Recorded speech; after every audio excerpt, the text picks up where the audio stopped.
एक पहाड़ी गांव में 3 भाई बहन रहते थे। बड़ा भाई माधव, छोटा भाई सोहम और उनकी लाडली बहन मीरा। उनके माता पिता बचपन में ही चल बसे थे, इसलिए माधव ने पिता बनकर दोनों को पाला था। माधव बहुत ही मेहनती किसान था। वो दिन रात पसीना बहाता ताकि मीरा पढ़ सके और सोहम की जरूरतें पूरी हों। मीरा जितनी सुंदर थी, उसका मन उतना ही कोमल था। वो गांव के घायल पक्षियों और जानवरों की सेवा करती थी। लेकिन सोहम माधव और मीरा से बिल्कुल अलग था। उसे मेहनत करना पसंद नहीं था। उसे लगता था कि माधव सारा पैसा मीरा की पढ़ाई और उसकी शादी के लिए बचा रहा है। उसके मन में लालच ने घर कर लिया था। वो चाहता था कि सारी जमीन और घर सिर्फ उसका हो जाए। एक दिन गांव में खबर आई कि पास के नीलगिरी के घने जंगल में एक प्राचीन गुफा है, जहां बेशकीमती हीरे छिपे हैं। सोहम ने एक भयानक योजना बनाई। उसने सोचा कि अगर वो माधव और मीरा को उस खतरनाक जंगल में ले जाएं, तो वहां के जंगली जानवर उनका काम तमाम कर देंगे। एक रात सोहम ने माधव के खाने में नींद की गोलियां मिला दी। जब माधव गहरी नींद में सो गया, तो सोहम ने मीरा से झूठ कहा, मीरा, बड़े भैया की तबीयत बहुत खराब है। वैद्य जी ने कहा है कि नीलगिरी के जंगल में एक नीला फूल मिलता है, जिससे उनकी जान बच सकती है। हमें अभी निकलना होगा। भोली मीरा अपने भाई की जान बचाने के लिए तुरंत तैयार हो गई। आधी रात को दोनों घने जंगल की ओर चल दिए। जंगल इतना घना था कि चांद की रोशनी भी जमीन तक नहीं पहुंच रही थी। चारों तरफ से भेड़ियों के रोने की आवाजें आ रही थी। मीरा डर के मारे सोहम का हाथ पकड़कर चल रही थी। अचानक एक गहरी खाई के पास पहुंचकर सोहम रुक गया। उसने मीरा का हाथ झटक दिया। उसके चेहरे पर अब भाई का प्यार नहीं, बल्कि एक शैतान की झलक थी। मीरा ने घबराकर पूछा, भैया, आप ऐसे क्यों देख रहे हैं? हमें फूल ढूंढना है। सोहम जोर जोर से हंसने लगा। कोई फूल नहीं है मीरा, मैं तुम्हें यहां मरने के लिए लाया हूं। तुम मरोगी तो माधव सदमे में मर जाएगा और फिर सब मेरा होगा। इतना कहकर सोहम ने मीरा को जोर से धक्का दिया। मीरा चीखती हुई खाई की ओर गिरी, लेकिन किस्मत से वो एक बड़ी चट्टान और झाड़ियों के बीच फंस गई। सोहम ने ऊपर से पत्थर फेंके और ये सोचकर भाग गया कि मीरा मर चुकी है। मीरा झाड़ियों में लहूलुहान पड़ी थी। तभी वहां 3 विशाल तेंदुए आ गए। उनकी जलती हुई आंखें और तेज दहाड़ सुनकर मीरा ने अपनी आंखें बंद कर ली। उसने मन ही मन ईश्वर से प्रार्थना की, हे भगवान, मुझे उठा ले, पर मेरे बड़े भाई माधव की रक्षा करना। तभी अचानक पूरा जंगल एक सफेद रोशनी से भर गया। एक अत्यंत तेजस्वी नारी आकृति प्रकट हुई। उनके हाथ में एक चमकता हुआ डंडा था। उन्हें देखते ही तेंदुए शांत होकर बैठ गए, जैसे कोई पालतू बिल्ली हो। वो वन देवी थी। वन देवी ने मीरा के सिर पर हाथ रखा। मीरा के सारे घाव पल भर में भर गए।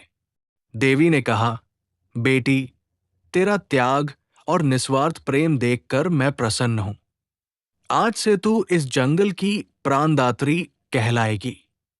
मैं तुझे एक मायावी ताबीज देती हूं। इसे पहनने के बाद तू न केवल जानवरों की भाषा समझेगी, बल्कि वे तेरी आज्ञा का पालन भी करेंगे। मीरा अब पूरी तरह बदल चुकी थी। उसके चेहरे पर एक दिव्य तेज था। उसने वन देवी को प्रणाम किया, तभी वहां एक विशाल काला तेंदुआ आया और मीरा के सामने झुक गया। मीरा उसकी पीठ पर बैठी और पलक झपकते ही वो जंगल से बाहर अपने घर की ओर दौड़ पड़ी। इधर सोहम घर पहुंचकर माधव के जागने का इंतजार कर रहा था ताकि वो झूठी कहानी सुना सके। तभी बाहर एक भयानक दहाड़ सुनाई दी। सोहम ने खिड़की से झांका तो उसके होश उड़ गए।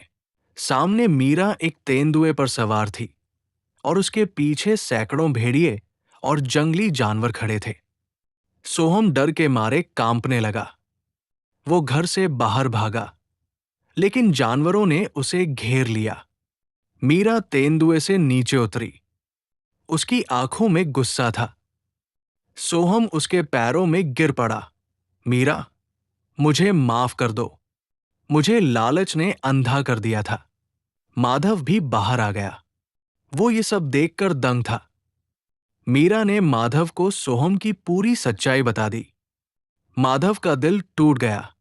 उसने सोहम से कहा, जिस बहन को तूने मरने के लिए छोड़ा, आज उसी ने तेरी जान बचाई है। तू हमारे साथ रहने के लायक नहीं है। सोहम को गांव से निकाल दिया गया। मीरा ने उस ताबीज की मदद से जंगल और गांव के बीच एक संतुलन बना दिया। अब कोई शिकारी जंगल में नहीं आता था। माधव और मीरा ने मिलकर गांव में एक बड़ा अस्पताल खोला, जहां इंसानों और जानवरों दोनों का मुफ्त इलाज होता था। मीरा अब जंगल की रानी के रूप में जानी जाती थी। वो अक्सर अपने जानवरों के दोस्तों के साथ जंगल में समय बिताती। मीरा और माधव की जिंदगी अब शांति से कट रही थी। लेकिन ये शांति ज्यादा दिनों तक नहीं रही। एक दिन गांव में कुछ आलीशान गाड़ियां और विदेशी लोग आए। उनका नेता विक्रम नाम का एक बेहद चालाक और लालची व्यापारी था। विक्रम की नजर उस नीलगिरी के जंगल पर थी, लेकिन वो पेड़ काटने के लिए नहीं, बल्कि जंगल के नीचे दबे दुर्लभ यूरेनियम के लिए आया था। उसे पता चला था कि इस जंगल की रक्षा एक लड़की करती है, जिसे लोग देवी का अवतार मानते हैं। विक्रम ने मन ही मन ठान लिया कि वो मीरा को अपने रास्ते से हटा देगा। गांव से निकाले जाने के बाद सोहम पास के शहर में मजदूरी कर रहा था और नफरत की आग में जल रहा था। विक्रम के आदमियों ने सोहम को ढूंढ निकाला।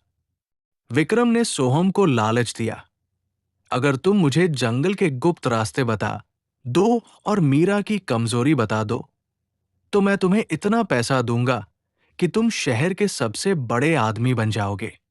सोहम, जो पहले ही बदला लेना चाहता था, तुरंत तैयार हो गया। उसने विक्रम को बताया कि मीरा की सबसे बड़ी ताकत और कमजोरी उसका भाई माधव और उसका मायावी ताबीज है। एक रात जब गांव में मेला लगा था, सोहम चुपके से घर में घुसा। मीरा गहरी नींद में थी। सोहम ने बड़ी चालाकी से मीरा के गले से वो मायावी ताबीज चुरा लिया। ताबीज के हाथ से जाते ही मीरा की वह दिव्य शक्ति खत्म हो गई, जिससे वो जानवरों से बात करती थी। अगली सुबह जब मीरा उठी तो उसे कुछ अजीब महसूस हुआ। उसने खिड़की के पास बैठे पक्षी से बात करने की कोशिश की, लेकिन उसे सिर्फ चीं चीं सुनाई दी। वो जानवरों की भाषा भूल चुकी थी।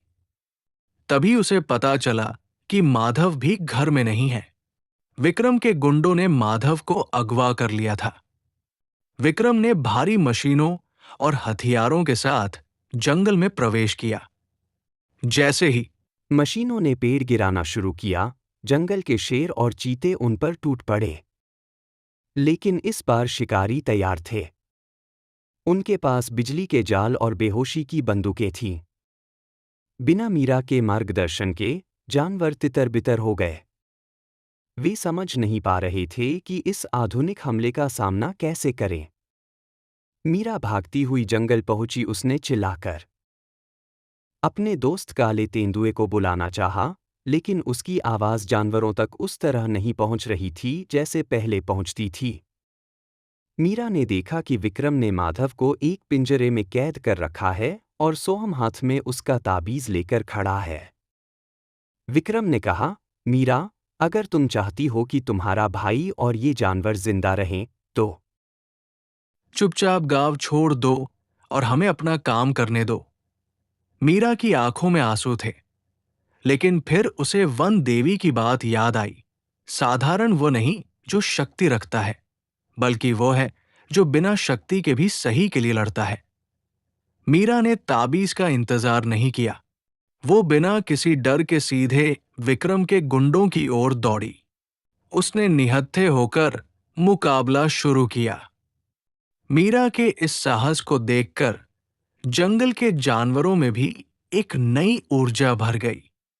वे बिना किसी आदेश के अपनी मर्जी से मीरा को बचाने के लिए शिकारियों पर टूट पड़े। ये प्यार की शक्ति थी, जादू की नहीं। इसी छीना-झपटी में सोहम के हाथ से ताबीज छूटकर जमीन पर गिर गया। जैसे ही मीरा ने उस ताबीज को छुआ, एक जोरदार बिजली कड़की। वन देवी फिर से प्रकट हुई। उनकी चमक इतनी तेज थी कि विक्रम और उसके आदमी अपनी आंखों पर हाथ रखकर जमीन पर गिर गए। देवी ने क्रोध में कहा, मनुष्य की ईर्ष्या कभी खत्म नहीं होती। उन्होंने अपना डंडा घुमाया और देखते ही देखते विक्रम की सारी मशीनें मिट्टी में मिल गई। सोहम को अपनी गलती का एहसास हुआ, लेकिन इस बार देवी ने उसे माफ नहीं किया।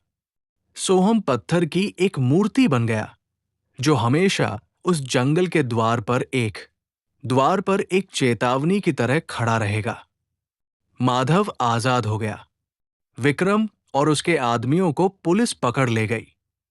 मीरा को उसका ताबीज वापस मिल गया, लेकिन अब उसे पता था कि जानवरों के साथ उसका रिश्ता ताबीज से नहीं, बल्कि दिल से है।